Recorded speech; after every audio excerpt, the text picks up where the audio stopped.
Olá a todos, sejam bem-vindos a mais uma aula do meu curso PHP orientado a objetos. Eu sou o Bobinha e nessa aula nós vamos aprender a trabalhar com include e com record, algo que nós utilizamos com bastante frequência aí no desenvolvimento dos nossos sistemas, para facilitar aí o nosso trabalho. Nós já utilizamos aqui o include, vou digitar aqui include aqui, o NetBeans ele já mostra ali para mim o include e include once. Primeiro nós vamos ver aqui o include, nós já utilizamos ele. Esse include serve para incluir um arquivo que a gente queira utilizar. Ou seja, a partir do momento que eu incluo um arquivo, tudo daquele outro arquivo pertence a esse arquivo atual. Aqui no NetBeans, Ctrl barra de espaço, ele me mostra os arquivos que eu tenho. Eu posso voltar diretórios, eu posso entrar dentro de diretórios, enfim, e incluir o arquivo que eu quero. Neste caso, eu vou incluir um arquivo chamado funções, e lá ele contém algumas funções. A partir do momento que eu incluo, como eu acabei de falar, tudo que tem nele pertence a esse arquivo atual. O nome aqui deve estar corretinho, certo? Se você vir aqui agora e der um Ctrl S para salvar, perceba que nenhum erro acontece. Mas se o nome do arquivo tivesse errado, coloquei ali um S a mais, Ctrl S para salvar, e ele me dá um erro ali. Então o nome deve estar corretinho, o diretório deve estar certo, senão ele vai gerar esse erro aí. Ctrl Z para voltar, Ctrl S para salvar e está aí normalzinho.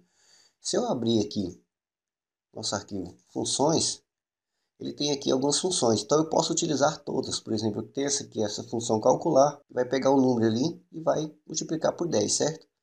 Posso até fechar aqui, só para a gente ver, você já tem ele aí. Então, se eu vier aqui abaixo e der um eco, por exemplo, naquela função calcular, perceba que ele já mostra ali para mim, pede um número, vou colocar aqui o número 5, por exemplo, ponto e vírgula, dou um Ctrl S, e ele já faz ali para mim. Então, ao incluir o arquivo, eu posso utilizar tudo que tem nele.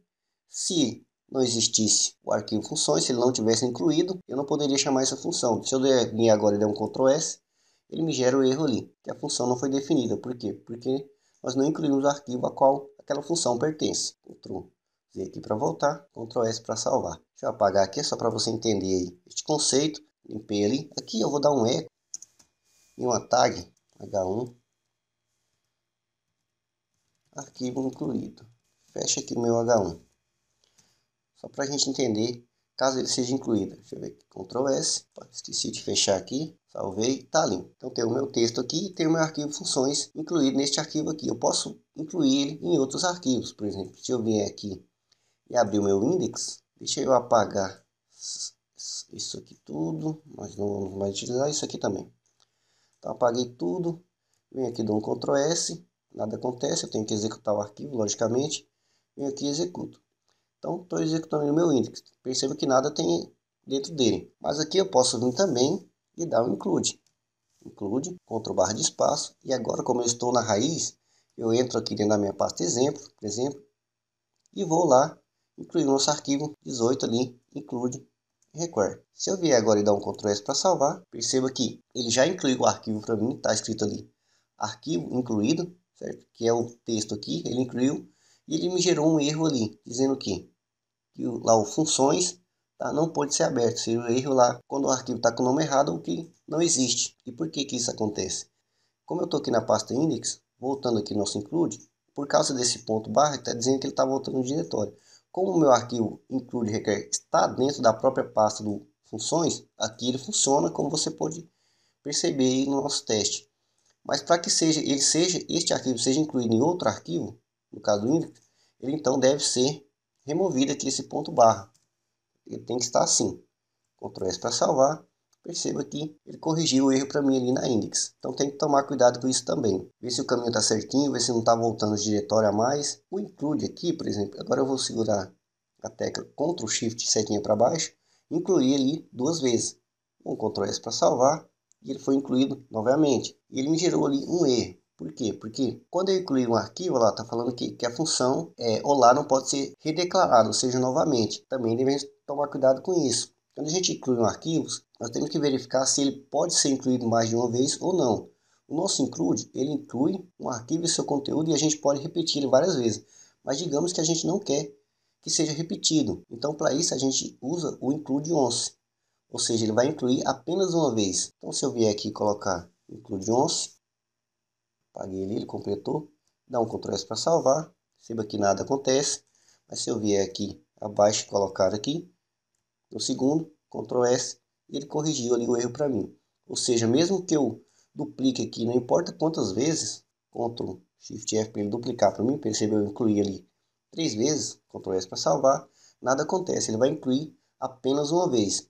Então, quando você houver necessidade de incluir o arquivo apenas uma vez, então você usa aí o include once. O include você vai incluir ele e vai repetir várias vezes. Então essa é a diferença do include para o include once. O include você repete quantas vezes você quiser.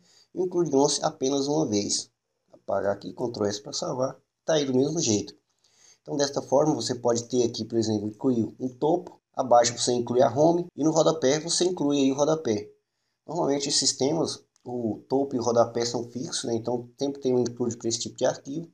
Um arquivo home. E aí você vê qual situação você vai utilizar para cada sistema. Se é include once. E vamos ver aqui, então agora o recar. Sabendo a utilização do include, nós temos o nosso requer. Como o próprio nome diz, ou seja, ele requer o arquivo. Ou seja, ele requer que o arquivo que vai ser adicionado é obrigatório. Então vou vir aqui, vou utilizar ali o mesmo arquivo, vou entrar na pasta exemplo, 18. Se eu vier aqui e dar um Ctrl S, perceba que ele me deu erro ali, por quê? Porque eu incluí ele aqui em cima com include e abaixo eu já estou requerindo ele novamente. Então se eu vier aqui, vou até comentar esse include once aqui, Ctrl S, perceba que ele faz a mesma coisa do outro.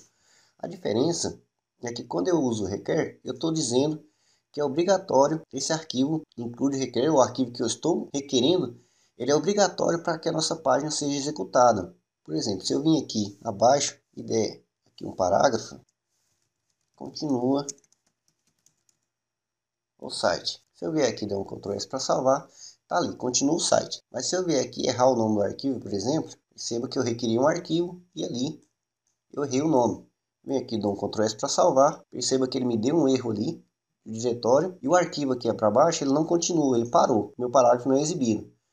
Se é um include, dou um Ctrl S, perceba que ele me gera o erro, mas o site continua. Ele não é obrigatório, então o include ele não obriga o arquivo a existir. O requer sim, para que o site continue sendo executado, o restante de seus scripts, ele tem que estar presente. Então vou voltar aqui, Ctrl Z aqui, requer, Ctrl Z novamente, e quando está tudo certinho, o site continua. Essa é a única diferença do include para o requer. O requer vai obrigar o arquivo a existir e tudo que tem lá, para qual arquivo que ele esteja sendo incluído, funcione. E aqui você repete quantas vezes você quiser. E a mesma coisa, nós temos aí o nosso requer once, que faz a mesma coisa. Eu posso requer once, vai requerer o arquivo apenas uma vez, da mesma forma. Ctrl C, Ctrl V aqui dentro, Ctrl S, faz a mesma coisa, certo? Vai requerer o arquivo apenas uma vez. Não tem muito segredo aí na utilização do include, do requer, vai depender aí do que seu projeto está propondo, do que você quer aí no seu projeto. Mas se você quer que o topo seja incluído uma única vez, você usa ali o include once. Se você quer que ele seja incluído mais de uma vez, seja exibido mais de uma vez, você usa somente o include e por aí vai. Se você quer tornar ele obrigatório na index, por exemplo, você utiliza aí o requer ou requer once se for uma única vez. Eu espero que vocês tenham entendido aí o conceito e até a próxima aula.